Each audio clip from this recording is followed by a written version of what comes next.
warahmatullahi wabarakatuh. Perkenalkan, saya Neng Solihat MPD, dosen tetap Program Studi Pendidikan IPA, Fakultas Keguruan dan Ilmu Pendidikan Universitas Muhammadiyah Riau.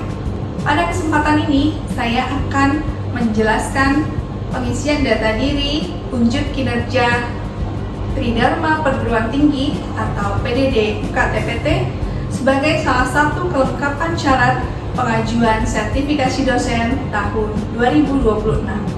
Di program studi pendidikan IPA, saya mengampu mata kuliah IPA terintegrasi dan pembelajaran dengan bobot 2 SKS yang dilaksanakan di semester 5. Deskripsi mata kuliah IPA terintegrasi dan pembelajaran yaitu membahas konsep, model, dan implementasi keterpaduan IPA dalam konteks pembelajaran di sekolah.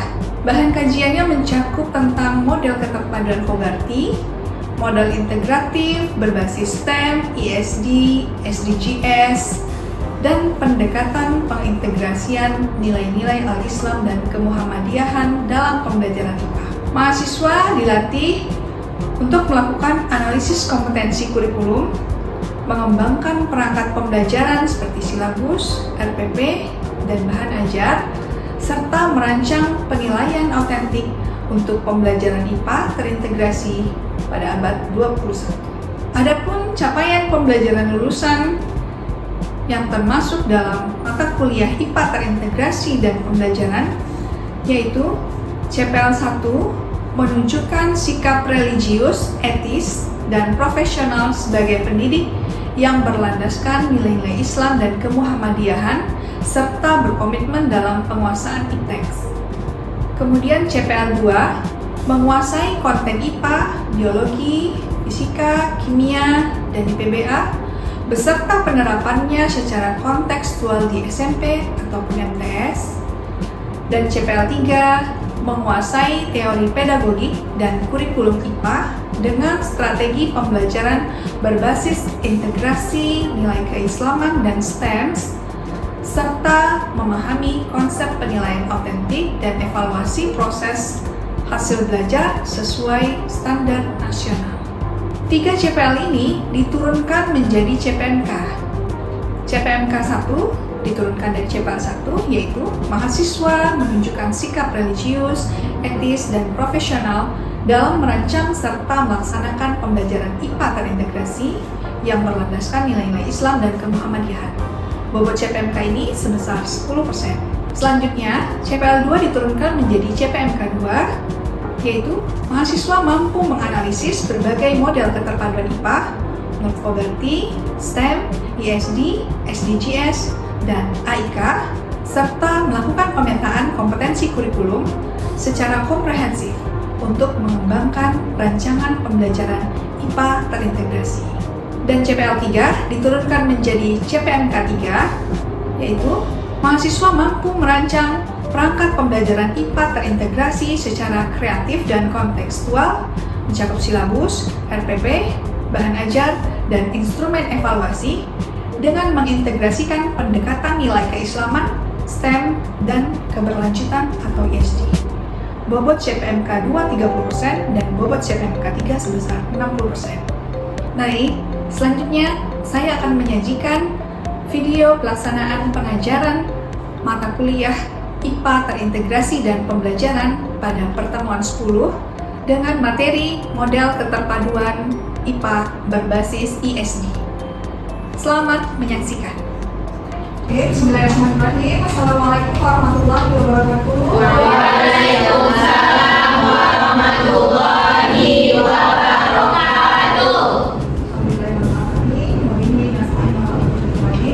Wassalamualaikum warahmatullahi wabarakatuh. Ya, baik. Apa kabarnya hari ini semuanya Anda? Alhamdulillah.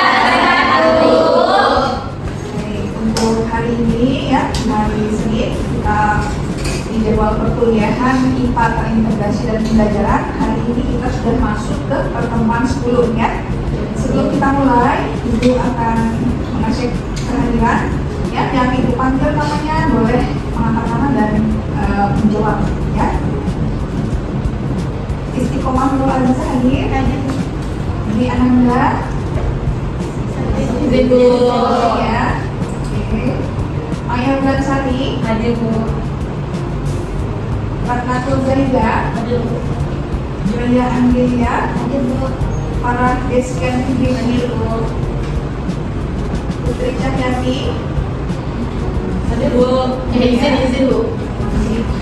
Sofia. Hadir, Bu. Sherin Laura. Izin, Bu. Dea Afrilia. Hadir, Bu. Miftahul Jannah. Hadir, Bu. Asmailita. Hadir, Bu. Zakira Nur Ashifa. Hadir, Bu. Bambang Ardiansyah. Hadir, Bu. Oke. Baik. Sudah selesai mengecek kehadiran. Hari ini di pertemuan 10 kita akan masuk tentang model keterpaduan IPA berbasis ISD. Nah, sebelum kita masuk, kita cek dulu di pertemuan 10 ini kompetensi apa yang harus dicapai, ya. Nah, di pertemuan 10 kita akan memenuhi sub CPMK 11.2.3 ya, dengan submaterinya model keterpaduan IPA berbasis ISD, ya. Kemudian kegiatan perkuliahan kita akan kita laksanakan melalui kajian teratur, kemudian diskusi, ya. Mahasiswa mampu menjelaskan konsep ISD menurut UNESCO 2017 dan mengintegrasikannya ke dalam pembelajaran IPA melalui penyusunan skenario pembelajaran yang kontekstual, saintifik, dan berorientasi keberlanjutan. Ya, nah ini juga di akhir Ibu akan memberikan kuis terkait materi kita hari ini serta penugasan untuk perangkat pembelajaran yang dibuat dengan model keterpaduan IPA berbasis ISD. Baik, sebelum kita masuk ke materi model keterpaduan IPA berbasis ISD, Ibu mau cek dulu ya pemahaman, ya, penguasaan materi yang sudah lalu. Ya, di mata kuliah IPA terintegrasi dan pembelajarannya ini kita sudah membahas model keterpaduan IPA menurut Fogarty. Ada berapa model keterpaduan IPA menurut Fogarty? 10. Apa saja? Fragmented, Fragmented, connected, nested, shared, embedded, rigid, integrated, immersive, sama networking. Baik, terima kasih. Selanjutnya Ibu akan bertanya, nanti yang Ibu panggil boleh boleh mengangkat tangan ya, yang bisa menjawab pertanyaan Ibu terkait materi kita yang sudah lalu. Apa perbedaan antara model keterpaduan IPA sequencing dan connected? Silakan. Ada yang bisa menjawab? Sequencing dan connected. Apa perbedaan? Silakan, Kak. Kalau sequenced itu terurut, Bu. Kalau connected itu terhubung. Jadi kalau sequenced itu topik IPA itu diatur urutannya baik itu waktunya agar pas dengan materi dari mata pelajaran lain yang saling mendukung. Kalau connected itu menghubungkan satu bab dengan bab lain yang relevan di dalam satu bidang IPA yang sama. Baik, bagus sekali. Terima kasih, Kak. Boleh, Bu. Jadi kalau connected itu terhubung di dalam satu mata pelajaran IPA. Sedangkan kalau sequencing itu dalam mata pelajaran dalam satu topik, ya, tapi harus berurutan. Ada sequence-nya atau tahapan. Oke, kemudian apa perbedaan model keterpaduan imersif dan rigid? Silakan. Silakan, Pak. Kalau imersif itu dia berpusat sama siswa, Bu. Terus dia itu berdasarkan dari minat siswa. Sedangkan kalau rigid itu dia berdasarkan dari keterampilan siswa, tapi dia antar mata pelajaran. Baik, terima kasih, Rifa. Boleh yang Pak Rifa? Ibu tambahkan untuk yang imersif berpusat pada siswa tapi terbenam. Kata kuncinya terbenam dalam apa? Dalam tugas project dikerjakan oleh siswa. Sedangkan rigid berfokus pada keterampilan atau psikomotor siswa. Keterampilan atau psikomotor yang sama, ya, dengan tema yang sama pada mata pelajaran yang berbeda, itu yang akan dijadikan satu pembelajaran. Baik, itu untuk model keterpaduan IPA menurut Fogarty. Sudah kita sekali. Kemudian di pertemuan yang lalu, pertemuan 9, kita juga sudah membahas model keterpaduan IPA berbasis STEM. Ada yang masih ingat? Silakan. Apa itu model keterpaduan IPA berbasis STEM? Silakan ya. STEM ini tuh pendekatan pembelajaran yang mengintegrasikan 4 bidang gitu Bu. S itu sains, T itu teknologi, E itu engineering, dan F itu mathematics Bu. Baik, terima kasih Dea. Boleh untuk benar ya. Jadi STEM itu ada 4 bidang: sains, teknologi, engineering, dan mathematics. Nah, STEM ini akan dipadukan dengan pembelajaran IPA, ya. Jadi pembelajaran IPA-nya dilakukan dengan pendekatan STEM. Ada kriteria atau karakteristik dari STEM ini di dalam pembelajaran ini, ya. Baik, itu kita sudah kilas balik ya pengetahuan materi yang lalu tentang model keterpaduan IPA menurut Fogarty dan juga berbasis STEM, ya. Nah, sekarang kita akan masuk ke model keterpaduan IPA berbasis ESD. Sebelumnya ada yang pernah dengar ESD itu apa? Education Sustainable Development. Ya, Education for Sustainable Development. Artinya apa? ESD itu Pendidikan untuk pembangunan berkelanjutan. Ya, jadi kalau misalkan kita mengajar di kelas siswa ya di sekolah, kemudian tidak hanya sebatas materi saja, ya, tidak hanya sebatas materi yang kita ajarkan di kelas, tapi juga penerapan materi tersebut dalam kehidupan sehari-hari siswa, ya, supaya mereka bisa menerapkan apa materi yang mereka dapatkan ke dalam kehidupan sehari-hari. Misalnya kita belajar tentang pencemaran lingkungan, ada pencemaran tanah, ya, pencemaran air, udara, dan lain-lain. Nah, tidak sebatas materi itu saja, tapi nanti mereka akan menerapkan. Nah, untuk mengatasi pencemaran tanah itu seperti apa? Mereka akan menerapkannya dalam kehidupan sehari-hari, ya, dan terus dilakukan walaupun materi itu sudah selesai. Nah, itulah salah satu penerapan pembelajaran IPA berbasis ESD, pendidikan untuk pembangunan berkelanjutan. Tidak hanya selesai sampai di kelas, tapi mereka terapkan di luar kelas dan terus walaupun mereka sudah tamat sekolah dan selanjutnya. Tapi materi yang mereka dapatkan, mereka terapkan dan kalau bisa mereka kembangkan dalam kehidupan. Ya, kira-kira seperti itu nanti yang akan kita pelajari tentang ESD, ya. Nah, baik.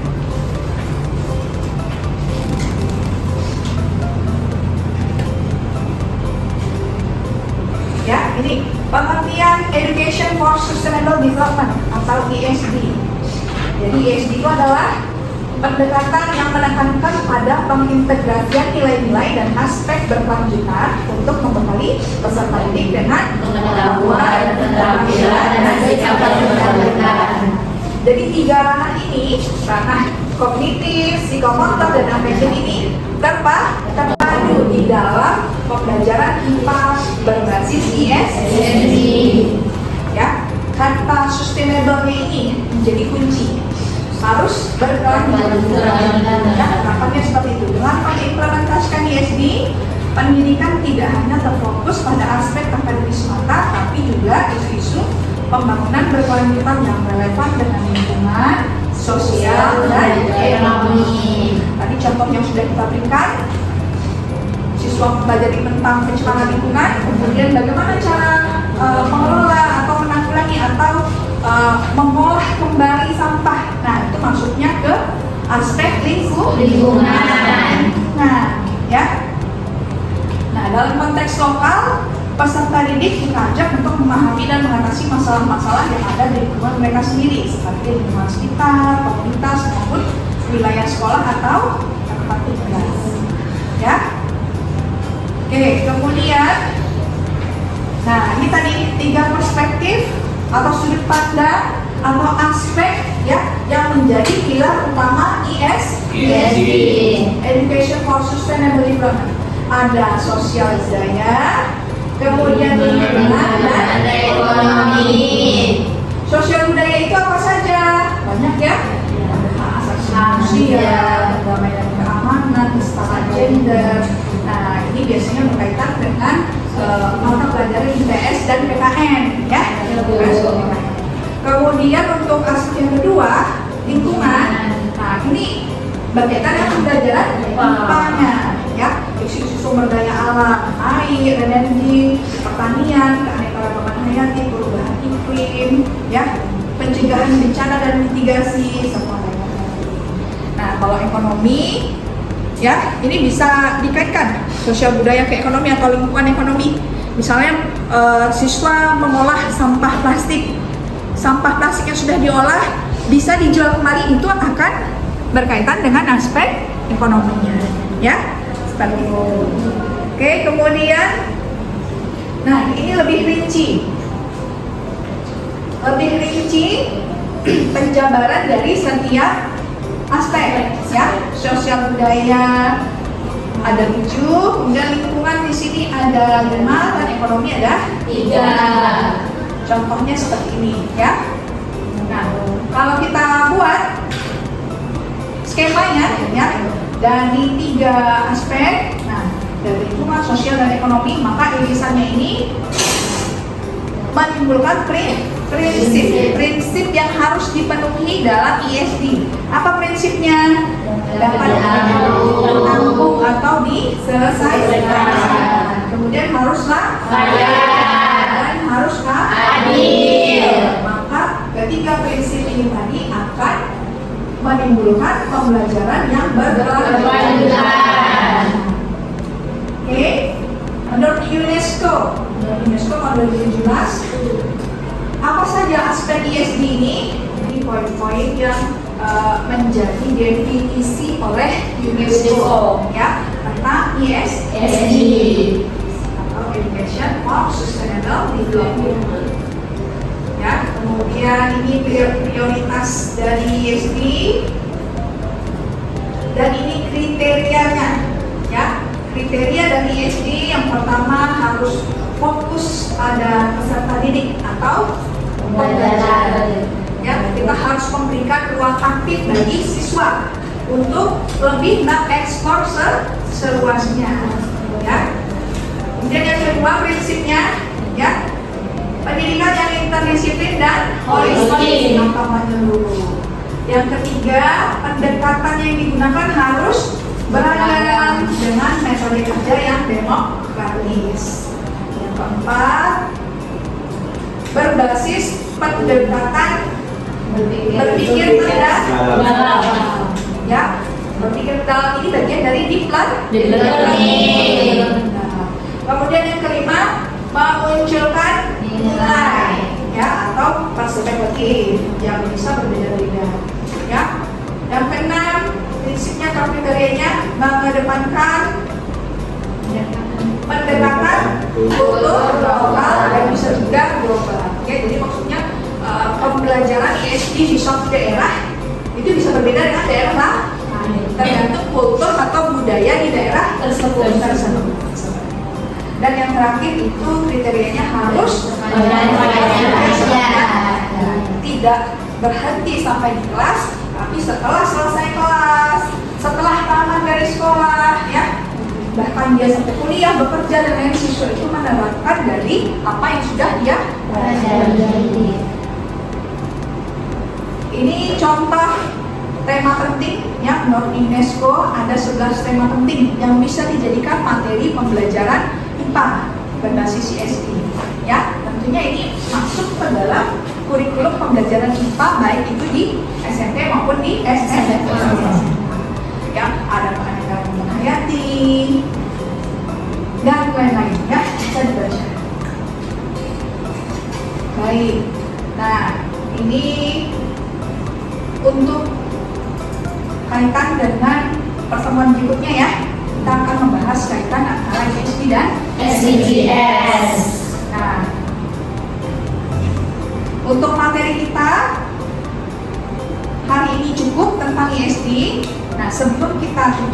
pembelajaran kita ini memberikan kuis tentang materi kita hari ini. Boleh ditulis di kertas lembar ya.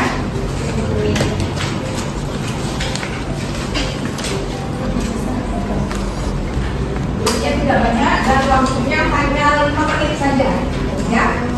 Silakan ditulis nama, NIM, dan materi.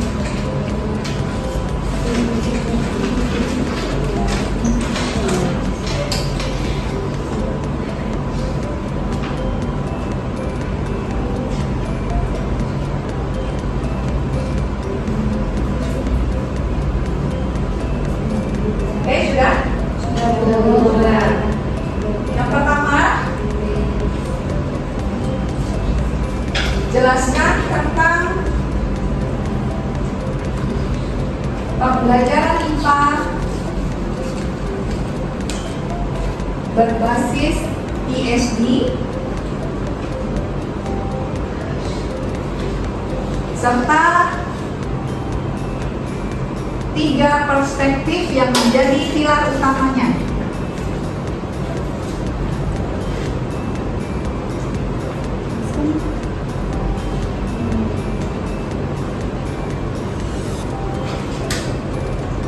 Oke, yang kedua, sebutkan 3 contoh tema pembelajaran IPA berbasis ESD. Baik, silakan dijawab dalam waktu 5 menit.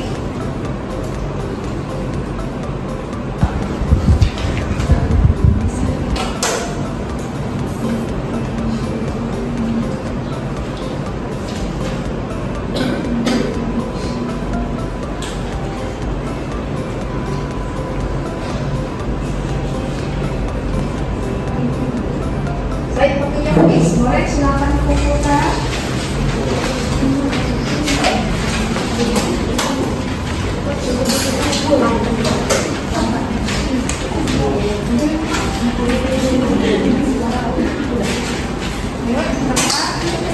Sudah, sekali lagi. Baik, terima kasih. Baik, kami kuis kita ya.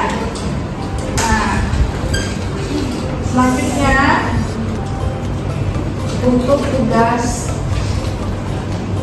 di rumah ya, Ibu mau semuanya membuat ya rancangan perangkat pembelajaran IPA berbasis ESD. Nah, sebagai rujukan ini ada artikel ya, artikel tentang modul interaktif terintegrasi ESD. Nah, ini pada materi global warming atau pemanasan global untuk tingkat SIP ya. Ini artikel ini bisa menjadi rujukan ya. Artikel ini disusun oleh Widodo, Bapak Rikuwanto, saya, dan ini ada kolega peneliti kita dari Universitas Thailand ya, dari Universitas Surattani Raja Bath Thailand, Ibu Nurul Huda Jengkok. Dan ini Ibu Suryanti, guru yang mengajar di SMP Muhammadiyah. Nah, jadi silakan artikel ini nanti bisa saya kirimkan ya, untuk menjadi rujukan tugas pengembangan pembelajaran IPA berbasis ESD. Baik. Sebelum kita tutup, boleh saya minta satu orang menyimpulkan pembelajaran hari ini? Silakan. Silakan Asma. Hari ini kita akan belajar ESD.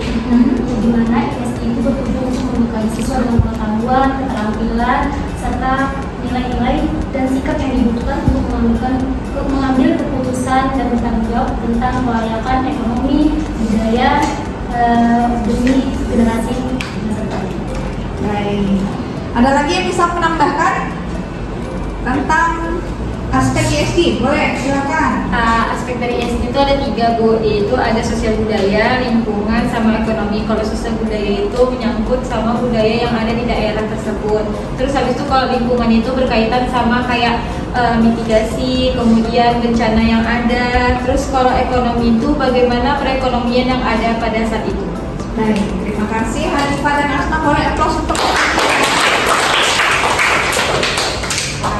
setelah disimpulkan tadi pembelajaran kita tentang ESG ya, harap semuanya bisa memahami dan mengerjakan tugas pengembangan mata pembelajaran kita berbasis ESG ya.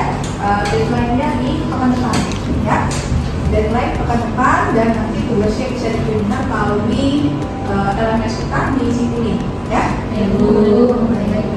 Untuk pekan depan, materi selanjutnya kita akan membahas tentang pembelajaran kita berbasis SDGs. Ya, jadi silakan dibaca tentang materi SDGs ya, dan mencari berbagai keterkaitan atau penerapan SDGs-nya dalam pembelajaran. Baik. Sebelum kita tutup, ada yang ingin bertanya? Ada hal-hal yang perlu dibahas terkait materi model pembelajaran IPA berbasis CSD? Silakan kalau ada yang bertanya. Tidak ada, sudah paham semua? Alhamdulillah. Baik, mungkin itu saja untuk perkuliahan kita hari ini, dan kita cukupkan dengan membaca hamdalah. Alhamdulillahirobbilalamin. Dan kita tutup dengan doa kafaratul majlis.